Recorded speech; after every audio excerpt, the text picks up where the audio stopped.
по просьбе. Да, многие просят, стучит, кричит, нравится.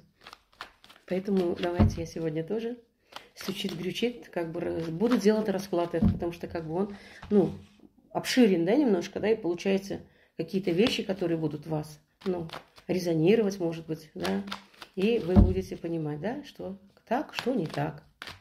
Ага, вот, все, смотрим, милые мои.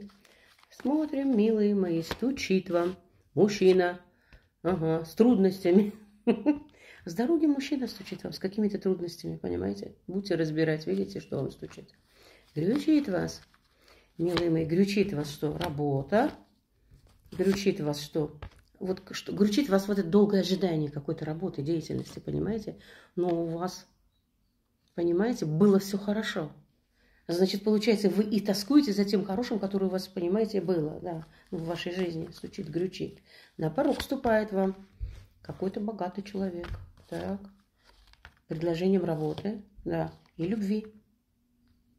Понимаете? Стучит, грючит, на порог вступает вам, вот кто. Двери открывает вам, рост денег, подарки. Понимаете, двери открывает у вас какое-то изобилие. Который, да, то есть для вас еще и непонятно, возможно, потому что это только откроется же дверь, понимаете?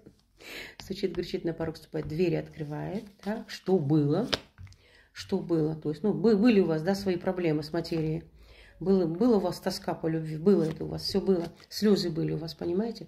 То есть у вас, по ходу, проблемы были даже не столько как с мужчинами, сколько с деньгами, понимаете? И придется вам их, конечно, решать, и вот этот расклад делает нам, да, подсказку. И что будет у вас, милые мои? Будет у вас, да, деньги запоздалые у вас будут, милые мои, да. То есть строгость, порядок у вас будет, понимаете, и, ну, уйдут у вас какие-то обвинения, вас, понимаете. Вас кто-то обвинял, по сути, да, через вот эти же деньги. Вот. И получается, вы что, немножко как-то так, в таком состоянии были, в напряжении. Вот. Дело кончится, да. Вы наладите свои материальные дела, понимаете.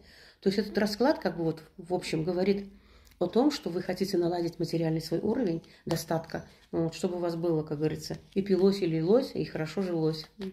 Высшие силы что вам дали? Давайте посмотрим. Высшие силы вам дали испытания, да, вот эту борьбу какую-то, понимаете? Вот. Трудности вам высшие силы дали. Поэтому, получается, раз они вам их дали, что? Нужно что их принять? Все трудности. Потому что если вы примете все трудности, у вас будут что? Получение всех ответов, которые мы хотели бы получить. Хорошую, сносную жизнь, правильно? И судьба вам улыбается. Поклонитесь своей судьбе.